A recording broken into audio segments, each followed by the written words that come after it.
Olá a todos, bem-vindos. A gente está iniciando aqui esse encontro do nosso clube de leitura do Mahabharata. Para quem não me conhece, eu sou a Juliana Spelta. Eu acabei de criar esse canal que se chama Samudra.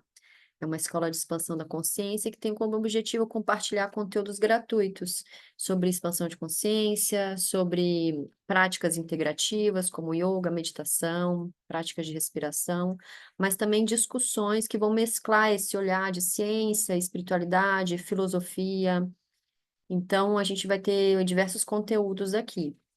Essa escola está nascendo agora, e se inaugura justamente com esse clube de leitura, que tem o intuito de nos servir de espaço de reflexão, de aprendizado, de troca de ideias, para a gente poder aplicar na prática, né, nos dias de hoje, esses ensinamentos que vêm da tradição, hindu e que são abordados aqui no Mahabharata. Para quem não sabe, o Mahabharata é uma história que é contada há milênios, não se tem uma data exata, mas é dito que Vyasa conta essa história para Ganesha, que escreve o Mahabharata. É lógico que esse é um contexto simbólico, porque ele está apontando para uma história de cunho espiritual, que vai falar de autoconhecimento, sobre o entendimento de nós mesmos, e não só uma história que é baseada em fatos reais, que conta a vida de uma família que viveu num reinado lá no norte da Índia. Então, esse livro ele narra a história de duas famílias reais, que são os Pândavas e os Kurus, e fala dessa grande guerra que aconteceu entre eles, conhecida como a Guerra de Kurukshetra. No entanto, essa narrativa que é de reis e guerreiros, o Mahabharata, ele também é um compêndio de conceitos védicos que vão ganhar vida através desses desafios e dilemas que é vivido entre os personagens.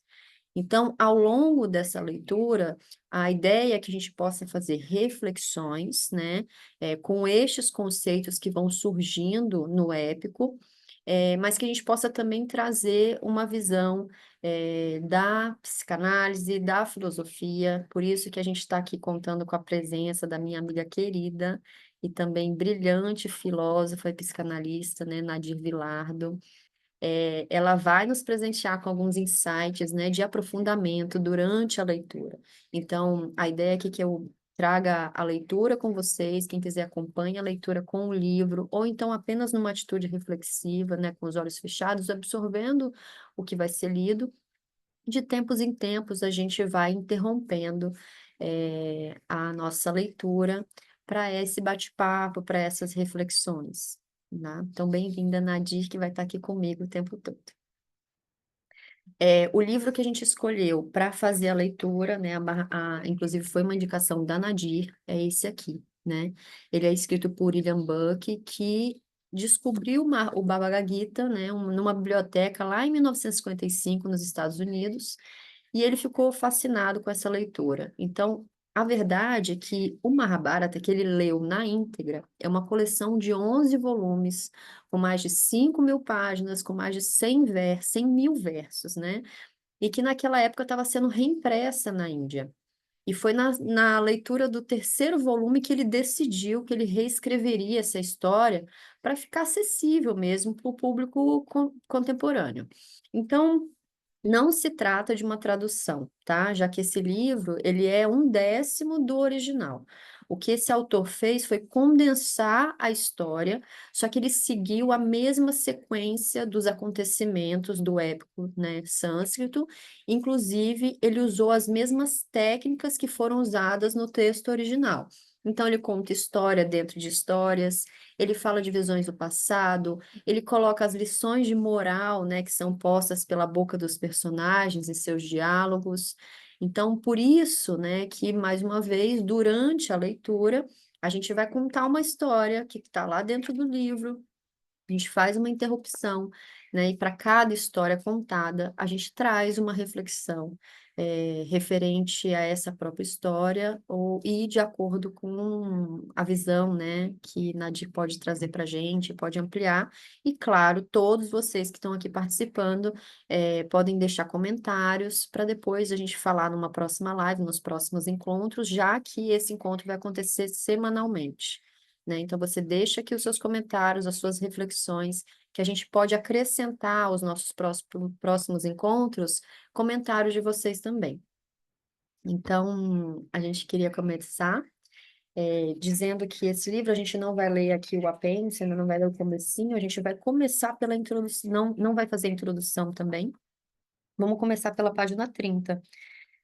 Então, primeiro, antes do início, né, uma mina de joias e preciosidades, eu vou ler para vocês essa primeira página que fala Om. Eu saúdo e reverencio o Senhor Narayana. Nara, o melhor dos homens. E Sarasvati, a deusa das palavras e da escrita. Jaya, vitória. Que este antigo Bharata se torne uma guirlanda de joias, sempre ao seu lado. Duryodhana faz com que todas as criaturas morram e devasta a terra. Ele atiça a chama de hostilidades que, no fim, a todos consome. Mas, na minha opinião, a vida se acha em cada respiração. O que pensam vocês? A cólera de Bhima não pode ser aplacada. Ele jamais permitirá que essa narrativa se perca pelo mundo vazio.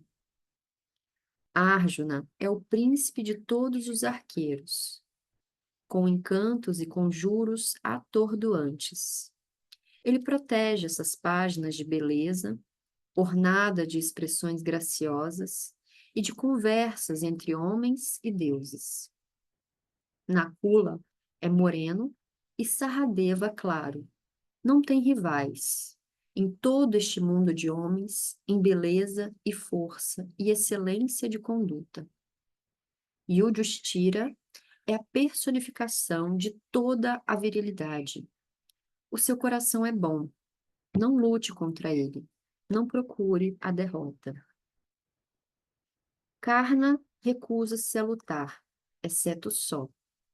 Veste uma capa presa aos ombros por um fecho redondo e olha para mim com olhos duros. Mas, se houver alguma causa para o amor, ele é meu velho amigo de outras vidas e irá comigo após qualquer pequeno atrito. Vyasa, o poeta, nos diz: ó, cuidado, cuidado com a realidade, cuidado com a justiça. Basta de esperar e esperar, pois todos correm perigo. Depois de ouvir este Bharata, quem suportará ouvir outras histórias que se pareçam com os urros de um asno? O mundo é lindo, para onde quer que eu olhe. Observem, vejam as luzes e a alegria, os cantos e os finos presentes. Vitória, Vitória é o grande rei. Vocês nada perderam, mas as imagens transpiram nos templos. Os caminhos do Dharma são sutis e difíceis de encontrar. E após tudo, ainda continuo vivo. Acho que não há morte para mim. Perdoe-me, eu vou para a floresta. Uma mina de joias e preciosidades. Salte, o contador de histórias, narrou esta lenda a seu amigo Saunaka na floresta Naimisha.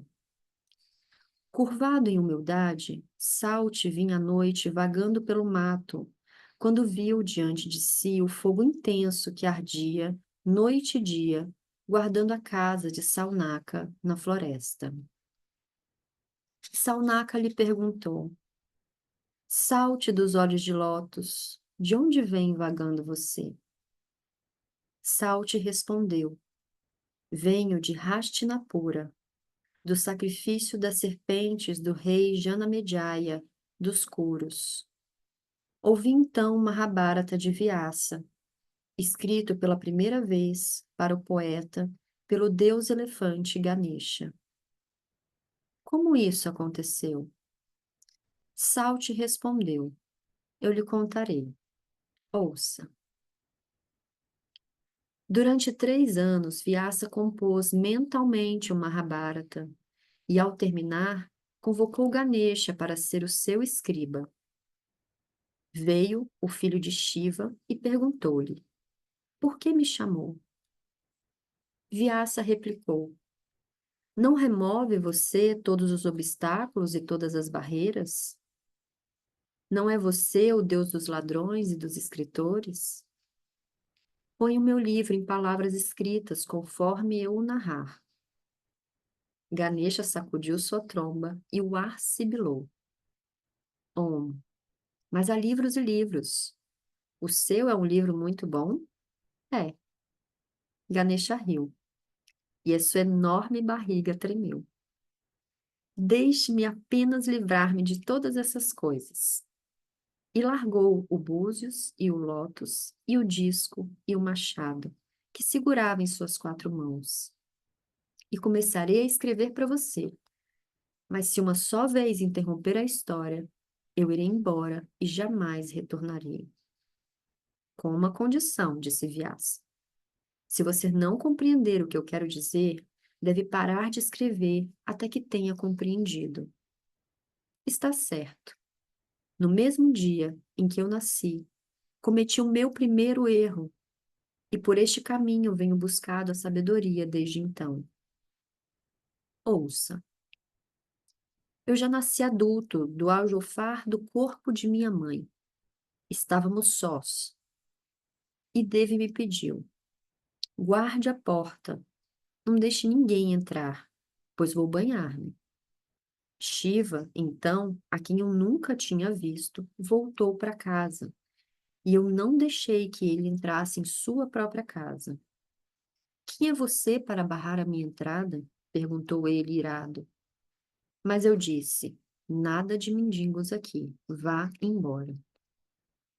Posso estar seminu, respondeu ele, mas o mundo inteiro é meu, ainda que eu não me interesse por ele. Pois vá arrastar-se pelo mundo, mas não na casa da montanha de Parvati. Sou filho de Shiva e guardo essa porta para ele com a minha vida. Ora, disse ele, você é um grande mentiroso. Pensa que eu não conheço os meus próprios filhos? Tolice, disse eu. Nasci somente hoje, mas conheço o mulambento quando vejo. Agora vá, siga o seu caminho. Ele fixou os seus olhos nos meus e muito calmamente perguntou: vai me deixar entrar? Não adianta insistir, retruquei. Não vou insistir, replicou, e com um golpe agudo cortou a minha cabeça e jogou-a longe, além dos Himalaias. Devi saiu correndo, chorando. Você jamais prestará para coisa alguma, matou o nosso filho. E caiu sobre o meu corpo em prantos. Não vale nada como marido. Sai vagueando e me deixa em casa para fazer todo o trabalho. É por muito vaguear, sonhando o tempo todo, que vivemos na pobreza, sem ter o que comer. O Senhor de todos os mundos a tranquilizou. Olhando ao redor, a primeira cabeça que viu foi a de um elefante, e a pôs sobre os meus ombros e me trouxe de volta à vida. Parvati ficou feliz novamente. E foi assim que conheci meu pai pela primeira vez, disse Ganesha. Há muito, muito tempo. Pois bem, disse Vyasa, começarei agora. E passou a contar a sua história a Ganesha, que a escrevia em folhas. Muitas vezes, Vyasa compunha versos que faziam Ganesha parar, a fim de usar o tempo para pensar sobre a parte seguinte, disse Sauti. E Saunaka retrucou. Sim, este Bharata é uma mina de preciosidades, como o oceano profundo. Quem o ouve e compreende, mesmo que só uma parte, liberta-se das cadeias que forjou para si com as obras boas e más, e encontra grande sucesso, pois o Bharata é excelente e tem em si o poder da vitória. Aquele que o conta a quem pediu para ouvi-lo, dá-lhe como presente toda a terra, com seus cinturões de mares. Permaneça aqui comigo e conte-me a história. E Salte respondeu: aqui permanecerei e lhe contarei. A gente interrompe aqui uns segundos para falar um pouquinho dessa história do nascimento de Ganesha. Você quer contextualizar alguma coisa, Nadir? Quer trazer uma reflexão? Sim, eu gostaria. Bom dia, pessoal. Prazer estar aqui com vocês. Vamos ver o que que a gente consegue. Na medida que você foi lendo, Ju, eu fui marcando algumas partes que eu não vou desenvolver agora, porque tem um elemento que me chamou mais atenção, mas eu acho que são coisas que para se pensar, para ficar, por exemplo, quando lá no início, quando você leu A Vida se acha em cada respiração, são fragmentos que eu fui recolhendo. Essa que ela fala dos caminhos do Dharma são sutis e difíceis de encontrar. O que mais? Quando Ganesha ele se livra de todas as coisas, né, ele precisa largar aquilo ali. Eu pensei muito nisso com algumas coisas, quando a gente, para fazer uma coisa, a gente tem que largar outras, por mais preciosas que elas sejam. Tem essa coisa do acordo que ele faz com Vyasa, né, quando o Vyasa também coloca as condições dele. E eu gosto dessa palavra, acordo, porque eu não me lembro direito da etimologia agora dessa palavra, mas tem a ver com coração, o cor, de coração. Então, é um acordo que é feito, que eu vou pegar aqui rapidinho, a palavra acordo. Ah, depois eu vou ver melhor, me chamou a atenção isso, mas é que tem a ver com a questão do coração, quando a gente faz um acordo. Por isso que tem esse prefixo do cor. Eu achei Pelo que eu vi aqui, a etimologia, né, do grego, né, é, que, ele é composto daquilo que é verdadeiro, daquilo que é real. sim, então quando a gente fala em fazer, a gente faz acordos, né? A gente vive fazendo acordos, mas que tipo de acordos são esses que a gente faz, né? Às vezes não acontece, às vezes não dá certo, ou às vezes dá muito certo, porque um acordo ele é sempre feito entre partes, entre duas pessoas. A importância do acordo, né? A importância da gente colocar as nossas condições numa relação, quando a gente está fazendo um acordo de qualquer natureza. Tem uma visão bonita que fala que os participantes de um acordo colocaram seus corações juntos em combinação. Isso, é isso que eu estava tentando lembrar. Isso, é perfeito, né? Para esse contexto aqui, eu acho. Hum. E a hora que o Shiva fala, mas o mundo inteiro é meu, ainda que eu não me interesse por ele, achei muito interessante isso aqui. Então, é incrível que é um texto que você vai lendo, e cada frase tem um elemento. Se você for começar a desenvolver, vai ficar ali dias nesse único elemento. É interessante, é muito bacana. E agora, o que me chamou muita atenção, até fiz umas anotações quando eu li a primeira vez, no nascimento e da forma como Ganesha conhece Shiva, é que se a gente pensar essa história como um mito, tenta dar conta da estrutura e das relações sociais, até pensando nessa questão do acordo, né, que já começa ali falando de um certo acordo, meio que talvez ilustrando, entre muitas outras coisas, mas ilustrando um pouco disso, dessa estrutura, da forma de relação. Então, voltando aqui, como um mito que tenta dar conta da estrutura e das relações sociais, como algo que tem uma função de criar uma narrativa, uma história para falar de uma certa experiência. Então, a gente pode pensar nessas histórias que a gente vai ler, que a gente começou a ler hoje, como algo que, em algum momento, até ganha valor de verdade numa certa cultura, num certo contexto, para que uma certa experiência possa ser subjetivada. pode ser se inscrever psiquicamente. Então, eu acho que o mito tem muito essa função, e isso até para quem gosta, tem um livro do Levi Strauss chamado Antropologia Estrutural, e ele fala ali dessa questão dos mitos dentro desse contexto. Aí, a partir disso, dessa reflexão que eu fiz, eu pensei no complexo de Édipo, que é um conceito da psicanálise, muito caro a psicanálise, assim, independente desse conceito ter valor ou aplicação universal ou não, né? Isso é uma coisa que é uma discussão, não se sabe. Mas, se a gente fizer essa analogia, o complexo de Édipo, pensando nisso que a gente leu agora, o complexo de Édipo ele é uma experiência que tem três tempos lógicos, e que essa experiência ele é atravessada por todos nós seres de linguagem, seres falantes. E daí, a partir dessa travessia, o que vai se ter como efeito é um sujeito de desejo. Um sujeito, um sujeito é uma pessoa,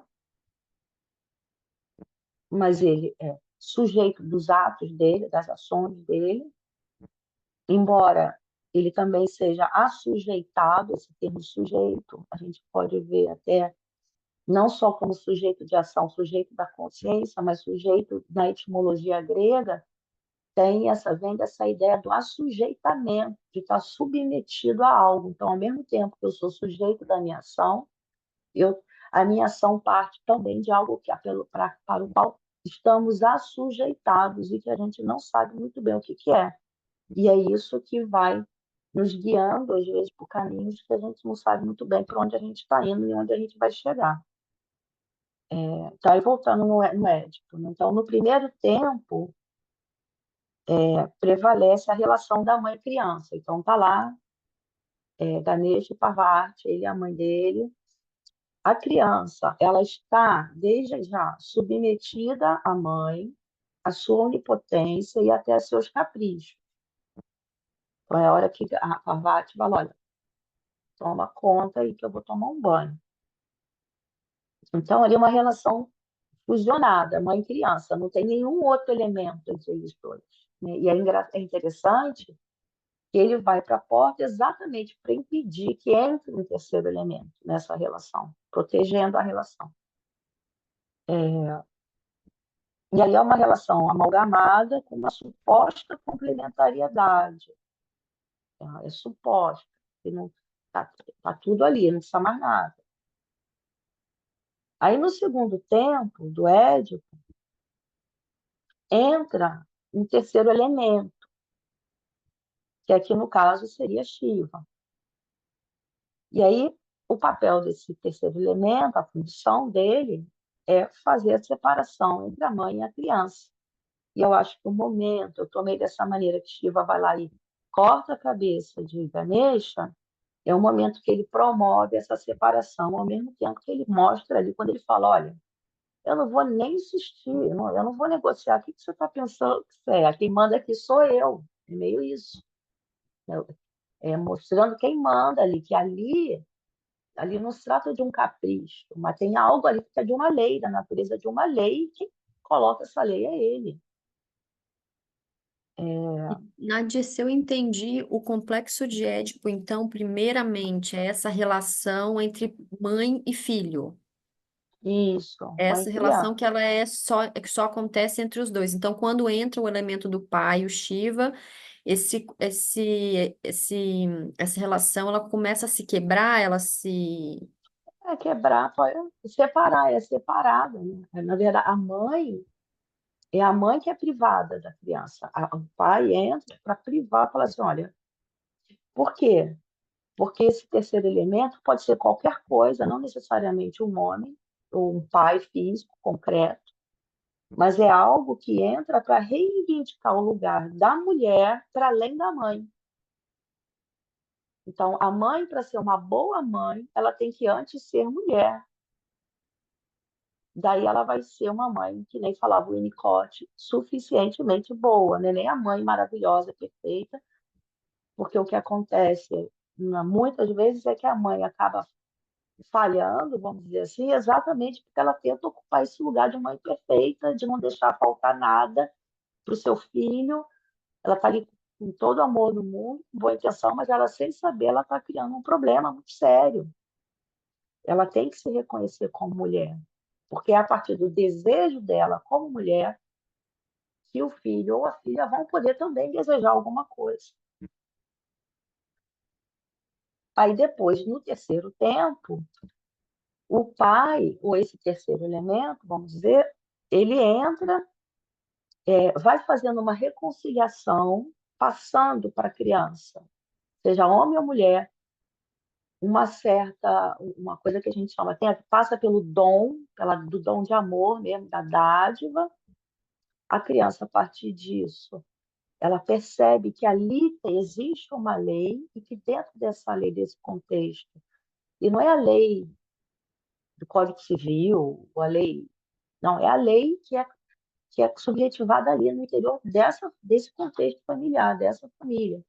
E por mais, e não necessariamente uma família fundada de forma tradicional, que eu digo papai, mamãe, filhinho, pode ser, ou ainda mais hoje em dia, que tem contextos familiares extremamente diferentes, e isso não quer dizer que isso não vai funcionar, funciona do mesmo jeito, porque são elementos simbólicos que a gente está falando, a gente não está falando de elementos concretos, né? Então, e esses elementos eles têm uma função. Essa lei, ela faz a reconciliação e ela deixa ali uma promessa futura, uma promissória para essa criança, e essa lei ressignifica tudo o que aconteceu antes, de forma retroativa, vai lá e ressignifica tudo que veio antes. E aí surge esse sujeito de desejo. Então, eu pensei muito nisso quando a gente leu essa parte. E aí, acho que a gente tinha até falado, e você entrou, não aqui, a gente falou um pouco antes, e você falou aquilo da importância que é também a mãe, a própria mãe, saber como é que você falou mesmo? Da mãe saber o papel qual que é o limite do papel que ela está exercendo junto à criança, né? Sim, porque eu acho que quando Parvati cria Ganesha, ela cria ele com o intuito, né, de proteção, né? Ah, você vai ao protetor desse lar, ou o protetor da nossa relação, né? Então tem esse lugar, protetor da nossa relação que é inquebrantável, né? Ninguém entra nesse espaço sagrado que fala sobre limites também, né? Limites aí de todas as formas. Mas eu acho que quando chega Shiva e quebra esse lugar é, eu acho que leva muito para essa reflexão, não só da mãe, de abrir mão desse papel único, exclusivo de mãe, dela também assumir outros papéis, mas também no lugar do desconforto, em que você fica no lugar controlado, em que você não quer gerar nenhuma mudança, mas é justamente quando a mudança acontece, né, que se corta a cabeça do filho, é que toda a trama acontece de desenvolvimento dessa criança, que já não é mais só unilateral com a mãe, que ela começa a ter uma visão de mundo mais ampla, Sim, ela não tem mais só uma visão unilateral da vida, ela começa a ver o mundo inteiro e todas as suas outras relações. E isso eu acho que começa uma jornada de expansão de si, de autodesenvolvimento, de crescimento do indivíduo, né? sim, Que não pode se limitar só à mãe, ao universo da mãe. sim. E no que você falou agora me ocorreu algo que eu não tinha pensado. A Parvati, a princípio, ela criou Ganesha só a partir dela. Isso. Quando Shiva foi lá e colocou a cabeça do elefante, ele colocou algo dele também naquela criança. A criança ela não estava mais constituída só pelos elementos que foram transmitidos pela mãe, né? Então, isso é muito legal. Maravilhoso. Uhum. O Muito lindo. O que você, a gente pode continuar a leitura? que você acha? Eu acho que sim, eu acho que a gente trouxe algumas reflexões bonitas aqui. Então, só para a gente Então, fechar, então, para quem não conhecia esse mito, né, basicamente esse mito fala da esposa de Shiva que cria um filho a partir da própria substância, então ela cria a partir do seu próprio corpo, acho que ela fala do barro, né, que tinha na pele dela, enquanto Shiva estava ausente, e ela ordena esse filho para ficar em casa, para que ninguém entre nessa casa. Shiva estava longe, quando ele retorna ao lar, obviamente ele não reconhece o filho, e aí eles têm uma briga entre eles, né? E o pai corta a cabeça do filho. Então, quando Parvati descobre isso, ela se enfurece. Eu acho que vale a pena esse comentário, porque ela se enfurece exigindo não só que Shiva traga o filho de volta, mas também colocando ele no lugar de invalidez, né? Que ela foi abandonada, que ela teve que cuidar da casa sozinha. sim, Então, eu acho que isso acontece muito, né, nos dias de hoje, nas relações, né? Em que a mãe assume esse lugar. De solidão mesmo, de se sentir não provida, né? Não cuidada, né? Na relação. sim, acontece bastante. E aí, bom, enfim, a história passa por isso, mas quando a cabeça de Shiva, de Ganesha é cortada, Shiva confere a eles um status divino, né? É nesse momento que ele é reconhecido como senhor dos obstáculos e guardião dos caminhos. Então ele assume aí uma identidade para com a vida, né? Para o que na mitologia hindu eles chamam de Dharma, né? Ele assume uma função para com a vida, que é para além da função para com a mãe, né? Sim, sim. E assim como a função da Parvati não se resume em ser só mãe de Ganesha, ela tem outras coisas para fazer. Muito bom. Então a gente vai continuar ainda na página 34. Agora começa uma outra história. Ouça. Há muito tempo, quando o mar era leite, Narayana disse aos deuses do céu: revolvam, agitem e remexam o oceano, e ele lhes dará Amrita, o néctar da imortalidade, e preciosidades, e todas as espécies de ilusões e de revelações. Assim, colocaram Mandara, a montanha de neve, no meio do mar de leite. Suas raízes profundas repousavam no chão do oceano, o seu pico se elevava muito além da superfície das águas. A grande serpente, Seixa, cuja crista é uma ilha de joias, estendeu-se por todo o mar, com seu corpo enroscado sem começo nem fim, em torno do centro da montanha. A sua cauda, em uma das margens, era segura pelos Asuras, os deuses sinistros de outrora. O seu pescoço, na outra, era seguro pelos Devas, os deuses mortais dos céus.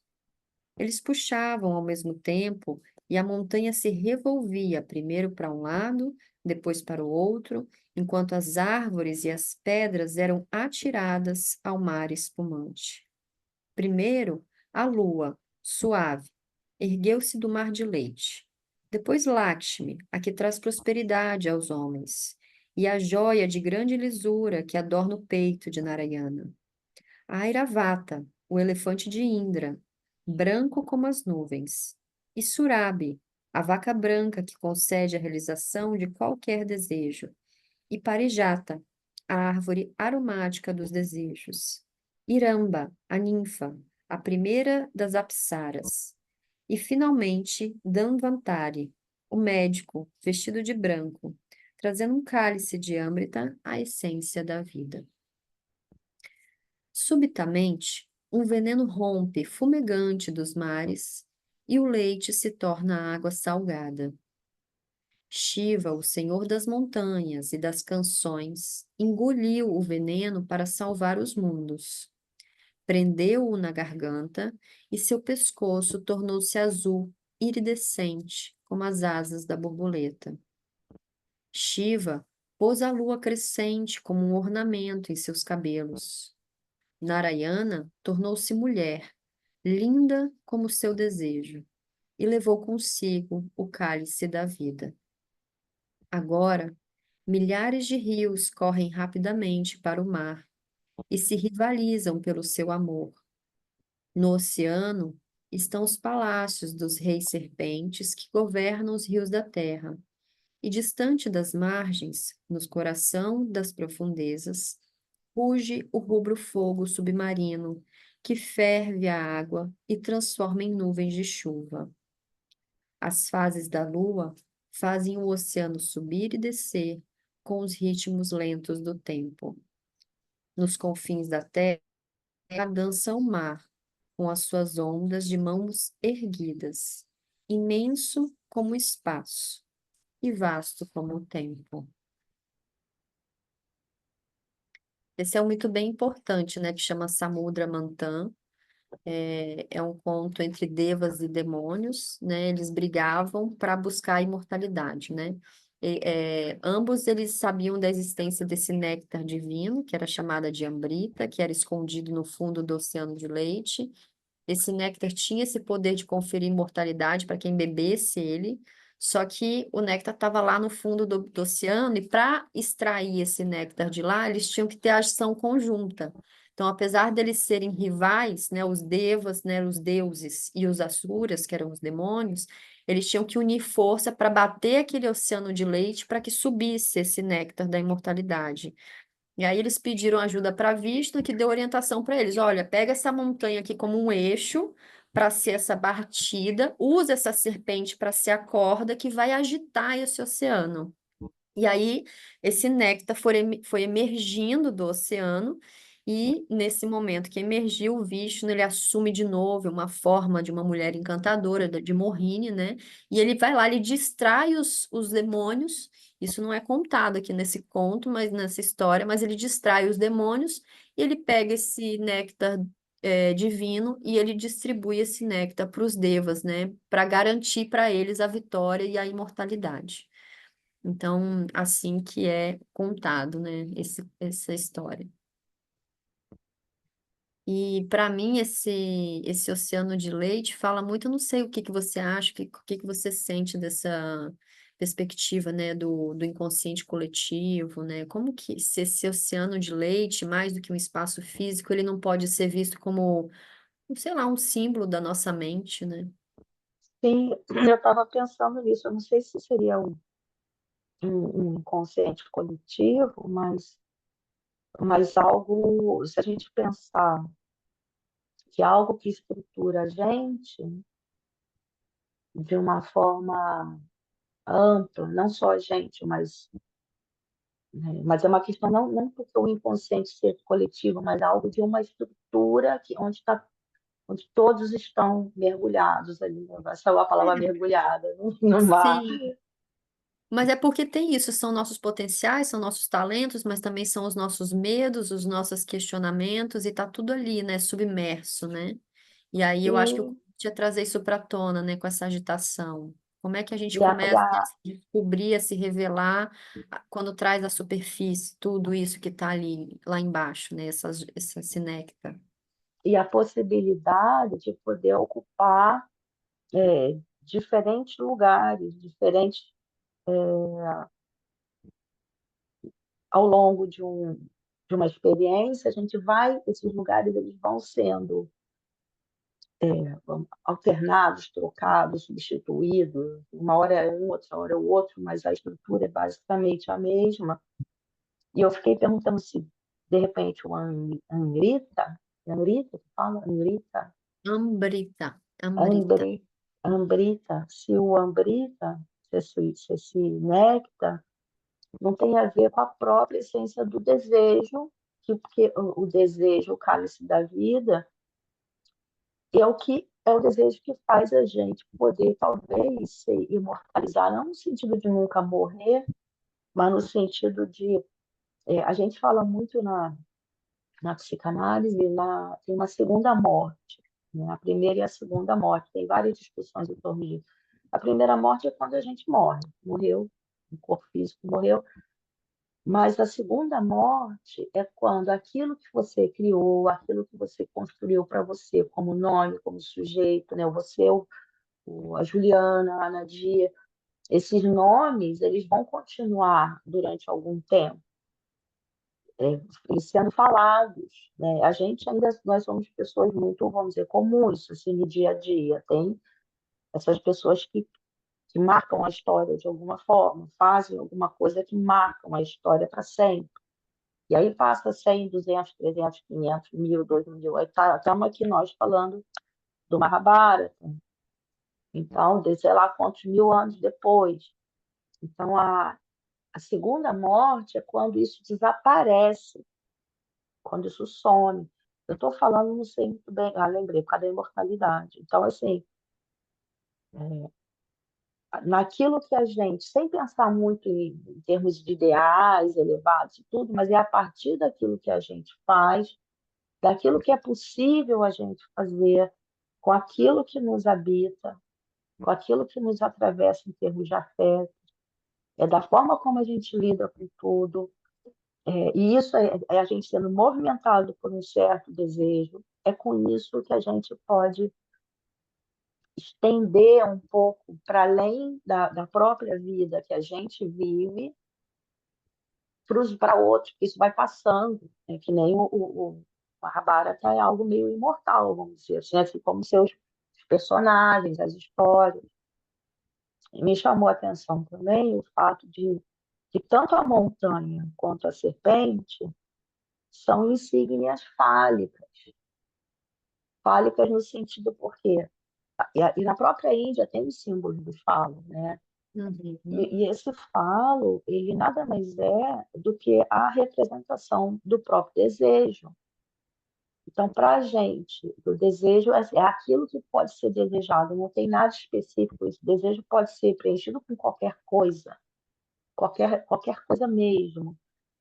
Só que é preciso ser capaz de desejar.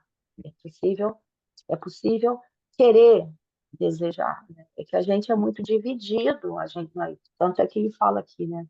Milhares de rios correm rapidamente para o mar e se rivalizam pelo seu amor. A gente são conflitos, desejos que Isso. são conflitantes entre si mesmos. É E muito interessante, porque entre esses conflitos, e para mim a montanha ela vem muito como esse lugar do eixo, né? Nesse lugar do eixo central. Então, assim, para além de todas essas questões, né? Qual que é o meu eixo, né? Qual que é o meu ponto de equilíbrio para governar tudo isso, para gerenciar tudo isso, né? sim, sim, Porque a serpente ela vem para esse lugar da agitação, né? Mas a montanha ela tá sim, ali, ela tá estável, ela tem um ponto central, né? sim. Porque senão fica tudo muito caótico, se fica só a serpente, né? E aí, se esse falo está solto, vamos dizer, essa cobra solta, acho que tem até um ditado que fala alguma coisa de cobra solta, sei lá, não me lembro. Eu acho que o ponto fixo é esse que organiza. Nossa, eu lembrei de uma coisa incrível agora. Na psicanálise a gente chama isso, organiza, a gente chama de ponto de estofo, né? É algo que organiza mesmo, é algo que é fixo, e aí a gente chama ponto de estofo, fizeram uma metáfora com esses botões, sabe o sofá que tem um botão no meio que parece que ele pega e Uhum. agarra tudo e centraliza ali, é um ponto de basta. Ponto de basta é algo que nanana, dá um basta e organiza, articula tudo e organiza. Articula tudo o quê? Tudo, tudo. E dá uma organizada. A loucura, por exemplo, é quando não tem esse ponto de fixação, vamos dizer, não tem esse ponto fixo.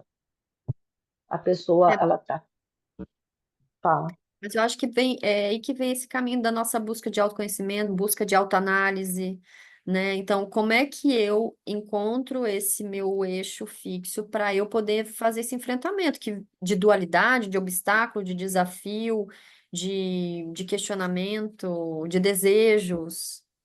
sim.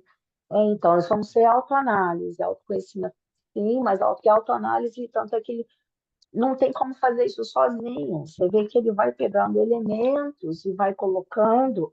Primeiro coloca isso, aí vem um, vem outro, aí tem os devas com os demônios. Por quê? Porque é impossível você chegar nesse nível de organização sozinho. Sim. Assim, não sei se é Eu acho que impossível. Falar então impossível seria uma autorreflexão e uma análise, né? Uma análise do todo, né? De uma análise do conjunto, né? todo. É com quem com alguém que você vai articulando isso. Não necessariamente um analista, um psicanalista, um terapeuta, mas tem alguém com quem você Incitando. Isso, e com quem você faz trocas e você, através dessas trocas, você vai fazendo o quê? Você vai simbolizando, você vai contornando, você vai dando elaboração para aquilo que está te deixando assim, que está, né? E aí você vai falando, falando, falando. E para a gente é tudo pela fala, né? A gente precisa falar sobre isso para poder criar vamos dizer assim, esse ponto que organiza as coisas. E, de novo, tem muita coisa, né? Assim, dá para, cada história dessa daria para pensar muita coisa. Eu acho que hoje a gente pode parar e interromper a nossa leitura por aqui. Eu acho que ficam aí essa leitura e essa reflexão, né, essas provocações, para a gente poder fazer. Eu acho que é essa a ideia, né? A gente realmente trazer essas provocações, trazer esses elementos, para ver o quanto que isso passa por nós no nosso dia a dia, né? E quanto que essas reflexões não vão atravessar a gente também no nosso dia a dia. Esses simbolismos, esses elementos, essas questões. Então, acho que a gente pode parar por aqui, porque essa vai ser a primeira de um ano, talvez mais, né, de leitura, para a gente estar aqui juntos e trazendo essas questões. E a gente fica esperando, então, por vocês para deixar os seus comentários, os seus insights, para a gente seguir a leitura nas semanas seguintes. Ju, muito obrigada. Adorei estar contigo. Ah, a gente vai estar juntas sempre, somos as duas nesse projeto maravilhoso. Obrigada, Nadir, pela presença. Obrigada a você. Um Beijo. beijo, gente. Até. Beijo.